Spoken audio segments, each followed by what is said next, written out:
Hello guys, so what I wanted to go ahead and get a chance to talk to you guys today about is urban stealth camping. As for the last 2 months I've been static in Houston, living in the van. Only day I break these chains, I'm bound for the life of the simple things. And having to find stealth camping places for every night in an urban setting. And one of the big tips on that is you really need to rotate your spots. That way you don't really get noticed. That's one of the most important things for security reasons. I'm going to show you a few of the places that we were at and what we did to help in the rotation to make it less likely people would notice us. So I'll talk to you a little bit later when I get over to a couple of the spots and show them off. I'm here at the first stealth camping spot that we had while we were over here in Houston. All these locations are within about 6 miles of Catalina's work. So if you see here, and there's more of these trucks usually, but if you see here, there's a couple of these errands delivery trucks. And what I would do is I would come here later at night, guys.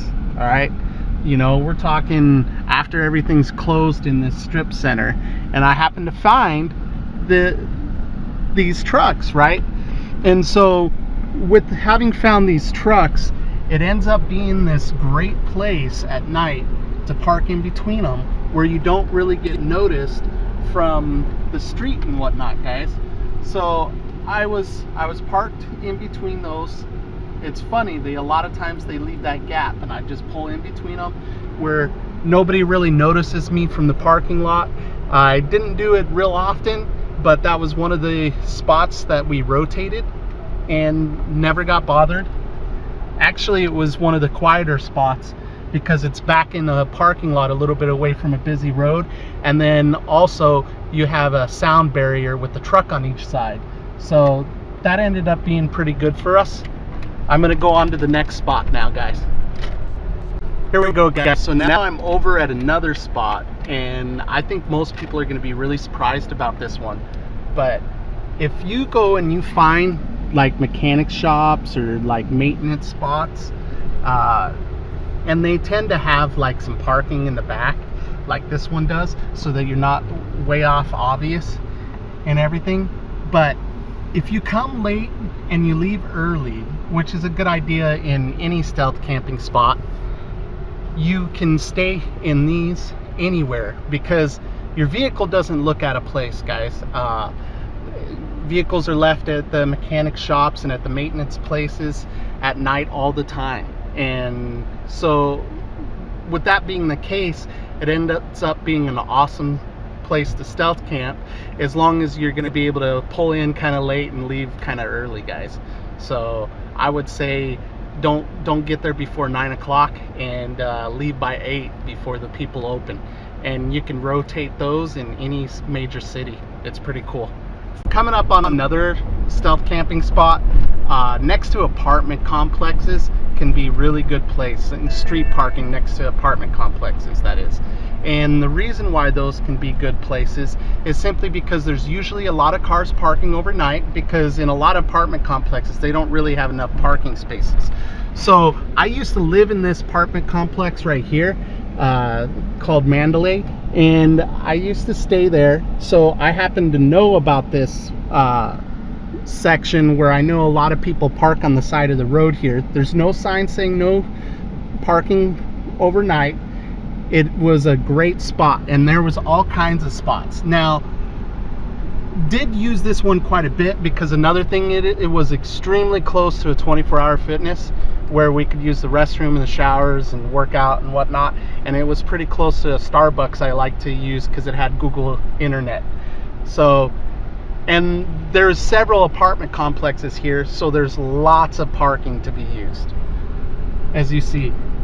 Now, we could rotate this. I bet you we could have probably gotten away with parking out here in different locations, you know, in front of different buildings and whatnot every single night if we wanted to. So that's just an FYI, guys. It ended up being a good spot for us. We didn't get bothered by any people. Once in a while, like, I tried to avoid it on the weekends just because people that would come home at night drunk are kind of loud. So it wasn't always the best spot for on the weekends. But it was a great spot during the weekdays, and there's lots of places to park. Just make sure you're not parking exactly the same spot so you're not completely obvious, so people don't start noticing your vehicle and get curious. Here I am at another one that we used. It's just another maintenance spot. It's a Firestone. They do like tires and brake jobs and things like that. And they have parking in a couple of different locations. Okay, so they have a bunch back here, which makes it real nice, real quiet. I love these spots when you can find them like this. You do need to come in, you know, after 8 or 9 o'clock, guys. If you're going to stay in one of these spots, you need to be in here after 8 or 9 o'clock, so it's not a place to go to bed early. And then you need to leave by around 8 in the morning. That way you don't get noticed by the people here that work here, and you're not going to get bothered by anybody being here at night. It's expected that people leave their vehicles overnight in these spots. If you're here after it's closed, nobody is going to suspect a thing. Nobody's going to be bothered by it. I just wouldn't do the same one every single night. And these are real quiet places, guys, because they're usually off the road a ways. You got sound barriers and fences. I really like this one because it's completely surrounded, as you see, guys. So that was one of the quietest spots for our stealth camping. We didn't do a whole lot of times, but we did use this a couple of times. Another really good spot, if you can find them and the city's not so packed that they're full every night, is the visitor parking spots at the apartment complexes, like what you see right here. Stayed in here before, and the reason why those are good spots is because people oftentimes stay overnight at apartment complexes and that are visiting, right? So as long as you don't try to do it every single night, you're not going to have any problems doing that. I would, if you were doing it using it on a rotation, guys, I would definitely not use that on a rotation more than often than about every 30 days. So we used it a couple of times during our stay because of how close it was to the 24-hour fitness. And I mean, there's all kinds of them. You know, just look for the visitor sections. Especially, they're not usually as quiet on like Friday and Saturday. You got to remember that people might come in with their music kind of loud because they're drunk and stuff. But during the week, they're all right. So as a member, and as having Catalina as a member as well at the 24-hour fitness, one of my favorite places is right at in the 24-hour fitness parking lot, if it's a big enough parking lot and if there's trees. And the reason why I like trees is when it warms up, it's less likely to wake you up if you're parked on the right side of a tree in here. So we stayed pretty frequently, probably once a week, at this 24-hour fitness. It's a great big parking lot, okay, guys?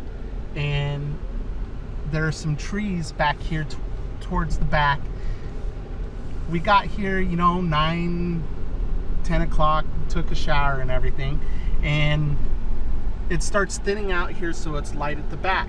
And if you park on this side of the tree, you can see that there's some nice shade right here, and then there's another one over here where there's shade for you when you wake up. That way you don't get woken up to the heat nearly as quick. I think that's great. Another spot that we parked was in front of lampposts, and we had a vehicle, so we would park it in front of the other vehicle or on the sides to reduce like any possibility somebody could look in. It ended up being a pretty good spot, guys, and I have used them all over the country as stealth camping locations. Even in cities that have city ordinances against sleeping in your car, I just sleep in it in the 24-hour fitness parking lot. In places like that, I generally would park more next to the cars though, just in case. I mean, I never got bothered, but it was just a precaution. Hopefully I wouldn't stick out being parked closer to the other vehicles.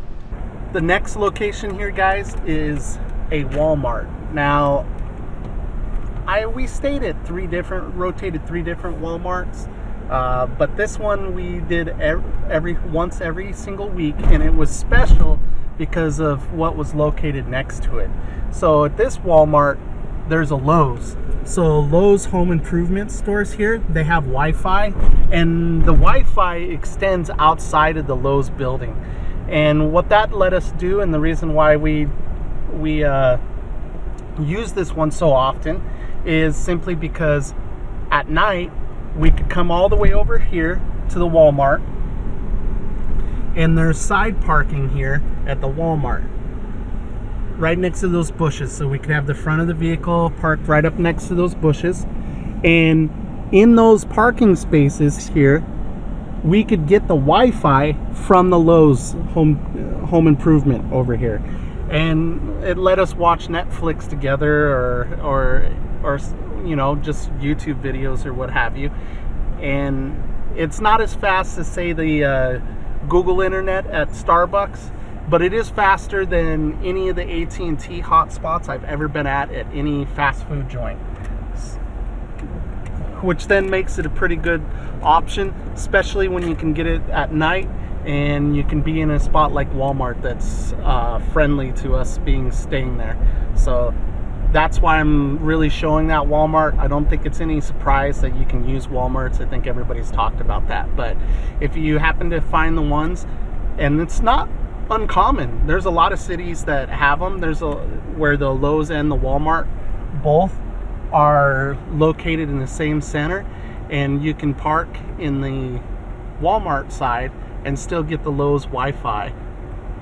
For the next location here, I'm pulling up on another 24-hour fitness, but this one was a pretty special one for us, and I'm going to point out some of the things we did to stay here a little bit more frequently, because this one's back more next to some residential and apartments, and so having it sunk back in residential like that, it makes it for a real quiet spot.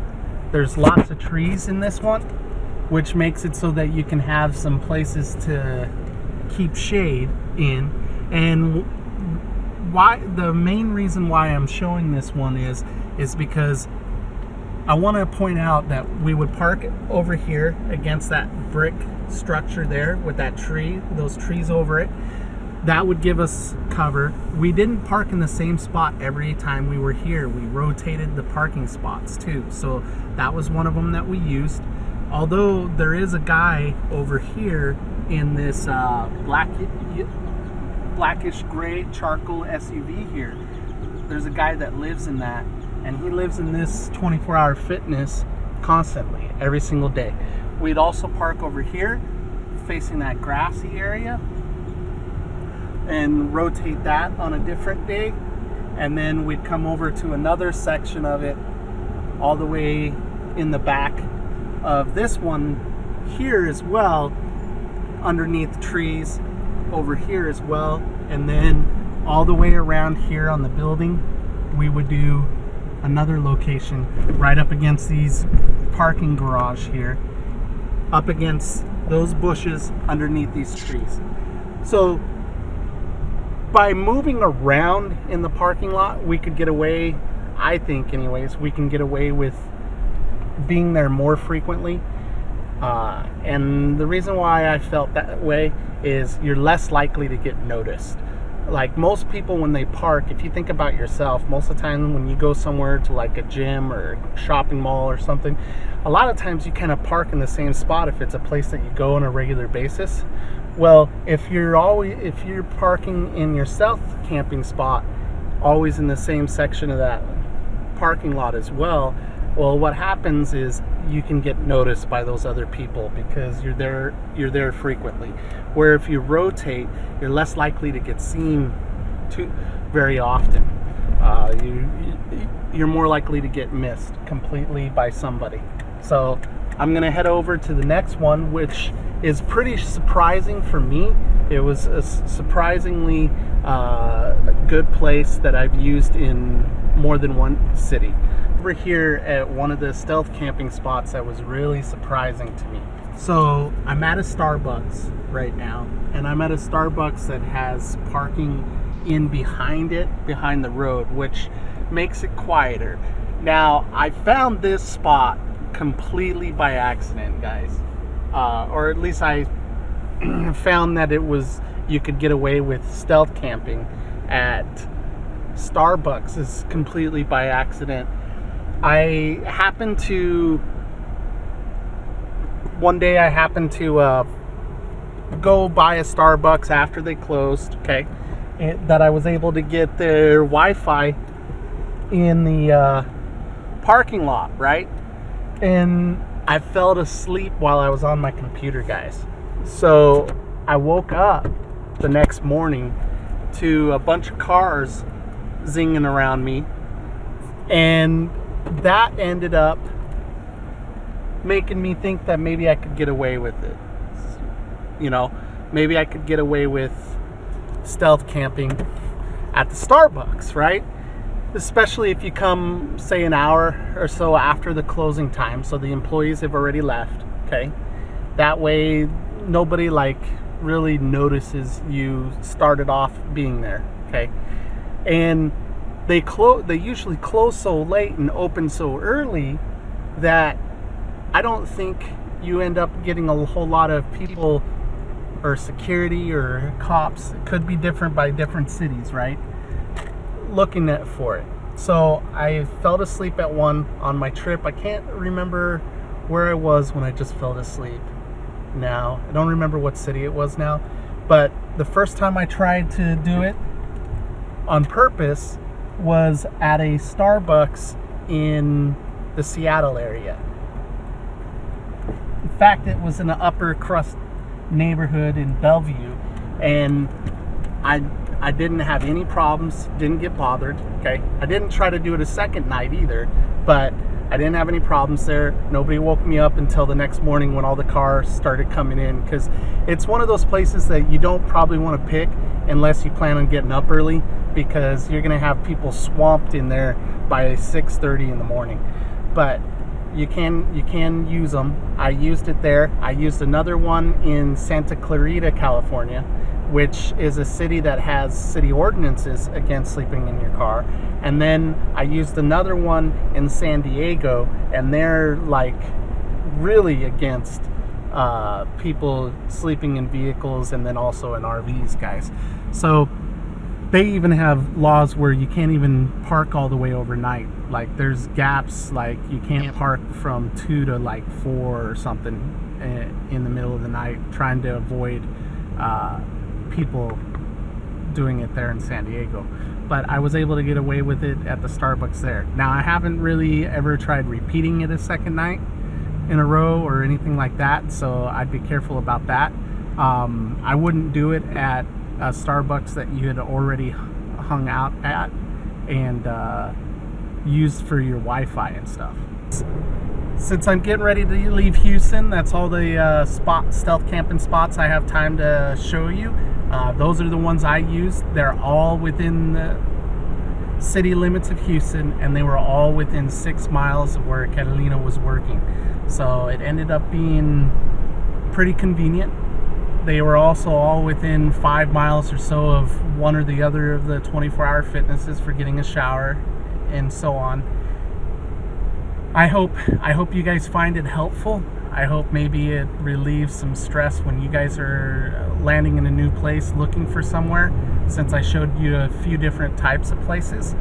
And let me know if you have any spots that you're really big on that maybe I've never used in the comments below.